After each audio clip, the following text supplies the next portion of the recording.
Então vamos lá, vamos começar com essa parte teórica que tem bastante informação para passar para vocês, tá? Uma coisa bastante importante também, eu gostaria que vocês levassem algumas informações aqui que eu vou passar para vocês, não de uma forma bruta, eu aprendi dessa forma, eu sempre fiz dessa forma, e achar que existe uma forma que, sei lá, que eu vou mostrar para vocês não faz total sentido. Eu peço para que vocês primeiro avaliem as informações, testem, e se não servir para vocês, aí tá tudo ótimo. Vocês podem fazer da forma que vocês quiserem, da forma que vocês aprenderam no YouTube, etc e tal. Mas eu peço para que vocês dêem uma oportunidade de se esvaziar de algumas informações que talvez vocês tenham aprendido errado e se encher de umas novas informações que talvez possam melhorar o som de vocês a partir de amanhã. Tá bom? Da forma de usar o equalizador. Beleza? Então, combinado, pessoal? Vamos lá. A importância do equalizador. Se você fosse para uma ilha deserta, pudesse levar para uma ferramenta tal, se você pudesse ir para uma ilha deserta, ser um engenheiro de áudio, e você só pudesse levar uma ferramenta, qual que seria a ferramenta que você levaria? Compressor? Reverb? Equalizador? Se você escolheu o equalizador, é uma ótima ferramenta, eu acho que talvez seja a principal de fato, tá? A gente consegue controlar os níveis de volume através dos faders, os panoramas, tirando essas duas ferramentas que são a relação de volume e os panoramas, o equalizador talvez seja a ferramenta mais importante, tá? Eu coloquei aqui, dominar o equalizador é saber todas as características que podemos alcançar no elemento através da equalização. Porém, também saber quando não utilizar essa ferramenta pode te deixar ainda mais profissional e expert quando o assunto é equalizador. Tá aí uma coisa que é importante. Normalmente, quando a gente está iniciando, a gente é louco para colocar os stems na nossa DAW de gravação e sair equalizando, sair comprimindo, sair adicionando efeito e colocar aí, aquela fissura toda, né? Pois eu já vou deixar claro aqui, saber analisar a fonte e não utilizar um equalizador é muito mais profissional quando você pegar uma fonte e sair colocando um equalizador e sair comprimindo e fazendo um monte de coisa. Saber analisar a fonte e saber quando não utilizar o equalizador é muito mais profissional. E a gente vai discorrendo da ideia, eu vou explicar para vocês por que disso, tá? Vamos um pouquinho para a história do equalizador, tá? A palavra equalização vem de uma ideia de igualar, equilibrar, deixar as coisas equilibradas, né? Equalizador, a palavra equal, vem de equilibrar, deixar as coisas iguais. Por que disso? Antigamente, principalmente com o sistema de linhas telefônicas, tá? O sinal que saía de um lado, quanto maior o percurso dela, por causa devido às impedâncias e etc e tal, o sinal perdia muito da sua intensidade quando chegava no outro lado, tá? Principalmente nas frequências agudas, como vocês já devem saber, as frequências graves são muito mais fortes e potentes, as frequências agudas são um pouquinho mais frágeis, então elas percorrem menos caminho, né? Quanto mais impedância tiver, mais escudo para elas poderem passar, mais elas ficam para trás. Então era muito comum sair um sinal de um lado e chegavam do outro lado o sinal muito deteriorado, né? E principalmente nas frequências agudas.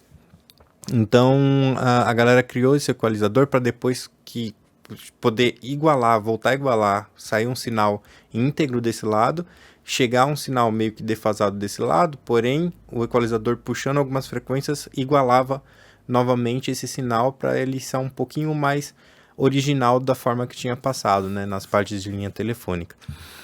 Eu coloquei aqui, ó, a origem da equalização vem lá dos tempos remotos, sistemas de linha telefônica e da transmissão de sinal através das linhas telefônicas. Quando o sinal tinha que percorrer longas distâncias através de cabos, o sinal sofria ação da própria resistência elétrica dos cabos e o sinal ia perdendo força. Sendo assim, quanto maior o cabo, mais perda de sinal existia. E os equalizadores foram criados justamente para fazer essa compensação, principalmente nas frequências mais altas, como eu acabei de explicar para vocês, tá bom? Fazendo só um resuminho aqui. Que sofria um decaimento maior. Para fazer essa compensação nas perdas de sinal, foi criado o equalizador com essa função a princípio, tá? Por que a princípio? Porque no decorrer dos anos, né, a gente adotou isso para dentro do estúdio, mas hoje a gente não usa mais como uma função de igualar o sinal da fonte sonora. A gente usa muito mais para uma característica de tentar consertar algum problema sonoro, alguma coisa. A gente pode usar também para igualar, se for o caso, se a gente quiser fazer alguma coisa desse sentido, tá? Mas na verdade a gente usa mais para uma função de encaixe, de tentar resolver alguns tipos de problemas e para uma função de encaixe daquele elemento dentro da mixagem. A gente vai falar mais disso mais para frente, tá?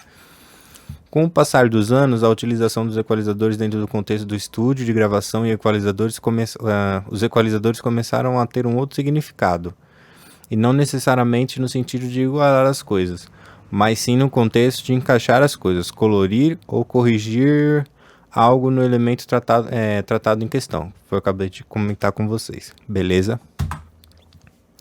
Vamos lá, como funcionam os equalizadores? Vou falar aqui no contexto geral, tá? O objetivo aqui não é entrar a fundo. O que eu quero dizer aqui com essa frase aqui? O objetivo aqui não é entrar a fundo em detalhes eletrônicos tal, e nem detalhes computacionais para uma explicação muito minuciosa. Eu não quero entrar a fundo como que funcionam os capacitores, os eletrodos de um equalizador, como que isso é fundido lá dentro. Não quero chegar em não estar estudando eletrônica. A gente quer só entender a ferramenta, tá? Então eu não vou chegar nesse objetivo de entender certinho os eletrodos e etc e tal. Mas eu quero falar de alguns princípios teóricos que vai fazer muito sentido, muita diferença no estudo aí na prática de vocês, tá? Como que funciona o equalizador? Na verdade a gente tem uma onda aqui, ó, que eu vou selecionar aqui com o meu mouse aqui, ó. A gente tem uma... Ops! Deixa eu voltar, beleza? A gente tem uma onda sonora, tá? Imagino que vocês já tenham estudado sobre isso, se não, lá no blog Sua Música Sem Segredo, a gente vai colocar bastante material vasto falando sobre dinâmica, onda sonora, estrutura de ganho e etc e tal, tá? Aqui eu vou fazer um apanhado geral. A gente tem uma onda sonora, tá? Que na verdade é a pressão e descompressão do ar, que o ar em movimento, é assim que o som se propaga, tá? A gente tem uma senoide, beleza?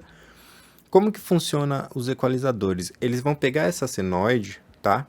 Aqui, como essa primeira figura, e através de atraso dessa senoide, tá vendo que tem uma espécie de delay aqui, ele recriou uma outra aqui, e nos equalizadores digitais, por exemplo, assim, eles fazem isso através de delay mesmo, na cara dura, tá? Eles pegam aquela informação, tá? De áudio, e através de um delay, de vários delayzinhos assim, quando você dá um boost, você consegue dar ênfase em algumas frequências, tá? E consequentemente você está desfasando, você está deixando a fase irregular, tá? Consequentemente você dá boost em algumas frequências, porém outras frequências que estão ali perto, você acaba tendo um defasamento, tá? E é aí que tá a grande coisa, tipo, todos os equalizadores que a gente é acostumado a usar através dos eletrodos lá, sei lá, você pega um Pultec, Pultec é um equalizador pacífico, né? Passivo, a gente vai falar sobre isso mais tarde. Mas você pega lá um equalizador da Neve, um SSL e tal, quando você dá um boost numa frequência, através dos eletrodos que eles têm ali, eles estão exatamente fazendo um certo atraso nas frequências ali, tá? Isso gera um problema de fase em algumas outras, porque... Embora, se você nunca estudou sobre fase, passa lá no blog, a gente tem um artigo completo sobre fase, tá? Enquanto você dá dando boost em algumas frequências, outras frequências que estão ali do lado devido ao afastamento desse delay, estão sendo danificadas, tá? Então, quando você está dando boost numa frequência, automaticamente você está tendo alguns efeitos colaterais ali, tá? Quando você dá boost numa região de média alta, por exemplo, algumas frequências ali do lado tá tendo problema de fase, tá? Então, isso é muito importante ficar claro para vocês, que existem consequências ao equalizar o som, tá? Não é simplesmente dar boost, eu quero dar boost aqui, eu uso 45 bandas, que a gente vai falar sobre isso mais pra frente também, e tá tudo certo. Se você sentir necessidade de precisar fazer isso, não tem problema nenhum, mas é bem importante você ter a consciência de que você, quanto mais equalizar, mais você está estragando o seu som. Acho que isso é meio engraçado, ninguém fala isso pela internet por aí, todo mundo fala, que se dane, se é para dar boost aqui, eu dou boost mesmo, e etc e tal. Mas a grande realidade, e por isso que eu falei lá atrás para vocês se desprenderem um pouquinho de algumas coisas que vocês tenham aprendido, é que quanto mais você equaliza seu som, mais problemas você está trazendo para ele, tá? A gente vai falar sobre isso mais um pouquinho na frente, tá? Em equipamentos analógicos, esse atraso é feito através de capacitores, resistores e indutores.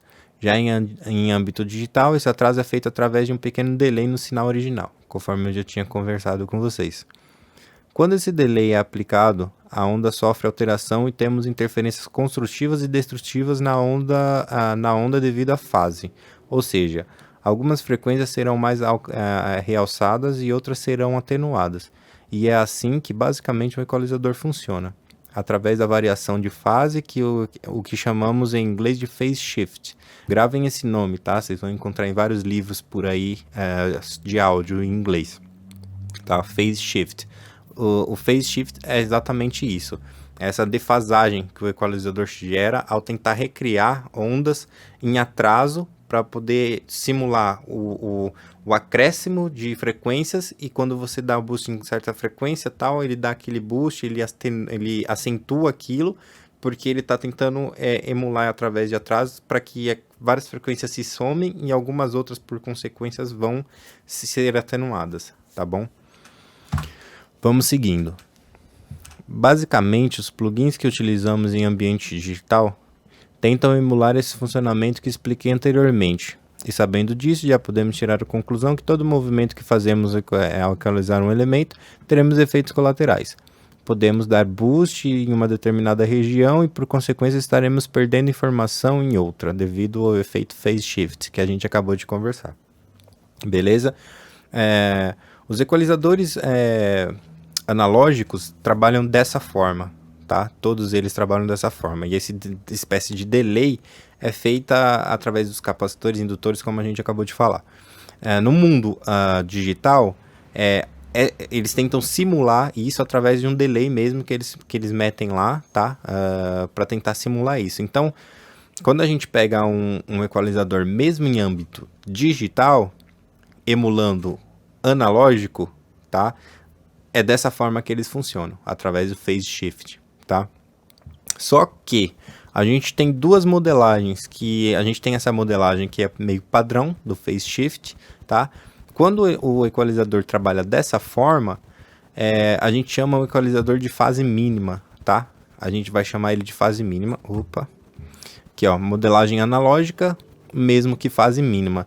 Porém, dentro do computador, existe uma coisa que não existe no mundo analógico, tá? Que são as modelagens digitais, tá? E eu vou explicar isso para você. Você já deve ter ouvido falar de equalizador de fase linear, né? Se você pega, por exemplo, um equalizador da FabFilter, por exemplo, você tem lá o próprio equalizador do Studio One, tem uns filtros lá que você pode alterar para fase linear, entendeu? Ou fase mínima. Fase mínima a gente já entendeu, que é o tal do phase shift, a gente já entendeu como é que funciona e como que funciona o equalizador de fase linear.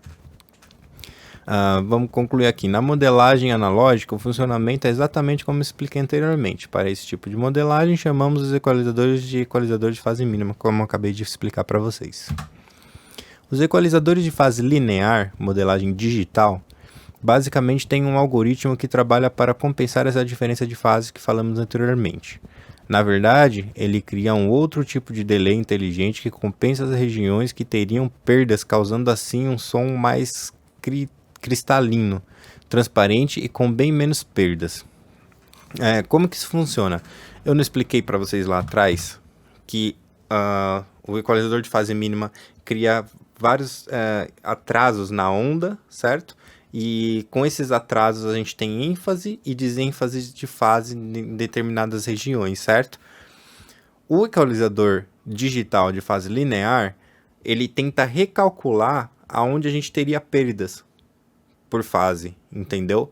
Então ele cria uma outra espécie de delay para poder recompensar isso e você ter o mínimo de problema de fase possível, tá? Então você só simplesmente vai ter aquele boost, que você vai ter lá o primeiro delay, você vai ter aquele boost das frequências que estão se somando, e as frequências que a gente está perdendo, ele auto-recalcula através de os outros delays que ele coloca lá, inteligente mesmo, para que você não tenha percas no sinal através da fase, tá? Então você tem muito menos problema de fases no equalizador linear ou equalizador digital, beleza? Tá claro até aí? Então, beleza, vamos voltar lá. Equalizadores de fase mínima são... legal, é aqui mesmo que a gente parou. Equalizadores de fase mínima, desculpa, são mais musicais aos nossos ouvidos, já que são pioneiros e somos mais acostumados a ouvi-los. Já os equalizadores de fase linear são bem mais transparentes e cristalinos. Os dois são ótimos dependendo do seu objetivo no momento e na mixagem. Então, a gente agora tem duas cores diferentes, certo? Os equalizadores de fase mínima e os equalizadores de fase linear. Os equalizadores que a gente vai mais usar durante a mixagem são os equalizadores de fase mínima, que eles causam esses problemas de phase shift que a gente conversou. E por que a gente normalmente utiliza mais eles? Por dois motivos principais. O primeiro é que a gente está muito mais acostumado a ouvir músicas que foram trabalhadas com esse tipo de equalizadores, já que eles são pioneiros, antes mesmo de o digital. Nossos ouvidos escutam ele um pouco mais musical, tá? É muito legal você pegar um equalizador da Neve, dar um boost ali e tal, soa muito mais musical para os nossos ouvidos, que a gente escuta desde sempre esses tipos de equalizadores, beleza? Os equalizadores de fase linear, digital, eles são cristalinos, eles não têm tantos problemas de fase e é muito usado, por exemplo, em masterização, tá? Por exemplo, você tem um problema de uma ressonância ali naquela masterização, você normalmente vai usar um equalizador linear porque você não quer afetar muito o que está do lado, entendeu? Um outro motivo que a gente normalmente usa os equalizadores de fase mínima é porque os equalizadores lineares são muito mais pesados. Como eu disse para vocês, eles precisam de muito mais contas ali nos zeros e 1 da programação do computador, então para recalcular esse problema de fase. Então normalmente eles são muito mais pesados e se você colocar muito deles na sua mixagem, provavelmente o seu computador vai travar, beleza? Então a gente usa mais os equalizadores de fase mínima no geral, e para um problema específico ou outro, sei lá, tem, às vezes você tá tocando uma caixa e tem aquela ressonância pum, pum, sabe? Você precisa tirar aquela, ou amenizar aquela ressonância, você vai pegar um equalizador de fase linear, você vai resolver aquela ressonância, entendeu? Você não vai ter problema com o que tá do lado ou próximo daquela frequência te atrapalhando, beleza? Podemos pensar no equalizador como uma ferramenta de coloração do som, ou correção de algumas falhas no espectro sonoro. Porém, nunca devemos pensar no equalizador como uma ferramenta para salvar o som que já temos na fonte, pois devemos sempre respeitar a fonte sonora. Se for para corrigir timbre, corrija na captação. Também não podemos tentar corrigir problemas acústicos com equalizadores. Aprenda a ouvir as consequências de um processamento, seja ele qual for, ação versus reação. O que eu quero dizer com isso? Tem que ficar muito claro para vocês. Aí vem outro pontinho de atenção aí que talvez vocês não tenham percebido aí com as informações na internet. A gente já falou que quanto mais você equaliza, mais você estraga seu som. E o equalizador, ele não é um recriador de som, tá? Se você tem, por exemplo, na sua produção, você está criando uma caixa de uma bateria, por exemplo, que precise de ter um som mais brilhante, entendeu? Um som mais encorpado, mas ao mesmo tempo mais brilhante. Não adianta você gravar com uma caixa com a pele solta, com afinação baixa, entendeu? E depois tentar chegar no equalizador e puxar agudo, esperando que você vai ouvir aquele som que você tá na sua cabeça, entendeu? Isso nunca vai acontecer, tá? Problemas acústicos a gente resolve acusticamente. Isso tem que vir da produção, isso tem que vir de um trabalho bem feito do engenheiro de gravação, do produtor musical, tá entendendo? Se você tem uma guitarra, por exemplo, acústica, você grava uma guitarra acústica, você nunca vai chegar num som de uma Les Paul, entendeu? Ah, a Les Paul tem aquele grave encorpado legal tal, você puxa grave na guitarra, ela vai soar como uma guitarra acústica com grave, entendeu? Tipo, não tem como você recriar sons com o equalizador. É muito comum ver a galera, pô, eu tenho esse som de kick aqui, esse som de bumbo. Só que eu queria que esse som de bumbo tivesse mais kick, mais pegada, mais, sabe, mais corpo. Aí ela vai lá, puxa um pouco do kick do bumbo ali em 5, 4, 5K, aí puxa lá em 60 Hz e, nossa, que... Cara, você tá acabando com o seu som, entendeu? Se você que queria que isso funcionasse dentro da produção, você precisava pegar um kick talvez um pouco menor, ou então microfonar melhor o pirulito ali do boom para pegar, vir mais esse kick, entendeu? E aí você resolveria o problema acústico da forma acústica. Não, não tem problema você pegar um equalizador, puxar lá no agudo para tentar chegar no som que tá na sua cabeça e tal, mas, de novo, quando você faz isso, você tá estragando o seu som, porque você tá vazando, você tá trazendo muito problemas de fase. E esse é um dos maiores erros nas mixagens que eu escuto por aí hoje em dia, principalmente quem não é profissional. Se você pega um som, tipo, que você curte, usar um exemplo meu, se você pega um John Mayer, por exemplo, que eu gosto pra caramba, e você escuta aquilo, você vê aqueles sons maravilhosos, encaixados, assim, você não vê nada super processado ali, entendeu? Por quê? Porque os caras fazem uma produção e eles utilizam esses recursos, essas ferramentas para encaixar uma coisa na outra e não para mudar a característica e defasar todo aquele som que você tem, tá? Então fiquem ligados nisso, tá bom? Não tentem usar o equalizador como um recriador de som, de você tentar puxar agudo porque você, não, eu tô precisando ouvir isso mais claramente, tá? Você tá no caminho errado se você fizer isso, tá? Também a gente não pode usar isso como um pretexto para corrigir problemas de acústica, tá? Quando você está escutando um som, aquele som é o resultado da fonte sonora junto com a sala que ela foi gravada, tá? Vou citar o mesmo exemplo da bateria. Se você está com uma caixa onde você está num ambiente completamente cheio de espuma, de almofada, aquela caixa vai soar um pouco mais opaca, tá? As frequências agudas, elas vão embora, elas vão ser absorvidas. Como eu disse, as frequências agudas são um pouco menos resistentes do que as frequências graves. Então sua caixa vai soar um pouco mais opaca. Não adianta você pegar num ambiente que foi gravado cheio de espuma, cheio sem um som poder respirar, e depois chegar na mixagem e tentar atacar agudo ali. Você tá entendendo? Você tá tentando recriar uma coisa que não tá na fonte sonora. O que vai acontecer? Você vai ter problema de fase e você nunca vai chegar no som que está na sua cabeça, tá? Se você pegou uma fonte sonora com problema, você precisa aprender a analisar aquela fonte sonora e o problema que ela vai te dar, tá? Ah, mas Kleber, não foi eu que gravei, eu preciso resolver esse som. Não tem problema, se você pegou um som todo bagunçado na produção e você precisa resolver ele, resolva, as ferramentas estão aí para isso, entendeu? Mas tenha isso muito claro na sua cabeça, que você vai ter problemas de superprocessamento, que seu som nunca vai soar que nem um som do John Mayer, por exemplo, entendeu? Porque já veio errado da produção. O que eu costumo fazer muitas vezes, se tem um som que quando eu pego uma música para mixar, que não faz sentido com o caminho que a música tá indo, na minha visão de engenheiro de mixagem, eu não tenho preconceitos nada no áudio, simplesmente eu prefiro falar com o produtor, prefiro falar com quem me mandou alguma coisa desse tipo, e sei lá, de repente eu faço um overdub, entendeu? Pego um som que vai fazer mais sentido, talvez até de uma bateria eletrônica que já vem processado, já vem pronto praticamente som, e tento encaixar da melhor forma possível. Eu prefiro fazer isso, pegar o som, do que pegar e ter que entortar tudo e eu saber que no final das contas meu som não vai soar interessante do jeito que eu gostaria, tá? Então fica aí algumas dicas para vocês e algumas coisas da forma que eu costumo, de como que eu costumo pensar. Sim, vocês já devem ter percebido que eu sou um pouco purista no som, não sou um cara que gosta de entortar muito, mas se preciso a gente entorta também, não tem problema nenhum, desde que o importante é soar bem, entendeu? Só tô te dizendo como que os maiores engenheiros costumam trabalhar e eu tô indo mais ou menos por esse caminho. E aí, se você achar que faz sentido para você, vamos embora, beleza?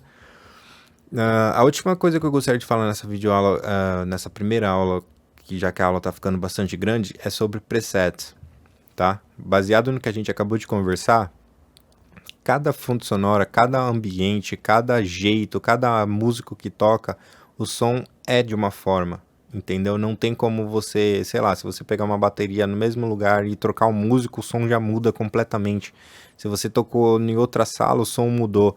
Então, baseado nisso, o cara que criou o preset ali, entendeu? Quando você pega um presetzinho e liga de equalização, um som de violão, de guitar acústica, e você liga lá, o cara fez o preset baseado no violão que ele conhece, no violão que ele gravou, na sala dele, com um músico que estava lá com ele, entendeu? Ele fez um preset baseado naquilo. Aquele preset nunca vai funcionar para o seu som que você tem. Pode funcionar, falar nunca um pouco generalizar demais. Mas talvez você não precise daquilo, e isso é uma certeza, entendeu? A sua música com os outros elementos, talvez aquele preset que você pega, tipo, não tem nada a ver com o caminho que a sua música está pedindo, tá? Então são coisas que talvez possa te atrapalhar ao invés de te fazer aprender. Eu não sou contra presets, por exemplo, quando você pega um plugin de efeito que você quer aprender a mexer, sabe? O plugin de distorção traz um certo clima para a música, então você vai lá, pega um preset, vê lá como é que os caras programaram aquele plugin. Pô, o plugin faz isso, pô, o plugin faz isso aqui também, pô, curti isso daqui, funciona dessa forma. Agora eu vou usar para minha música. Esquece esse preset, zera tudo e faz o teu som, entendeu?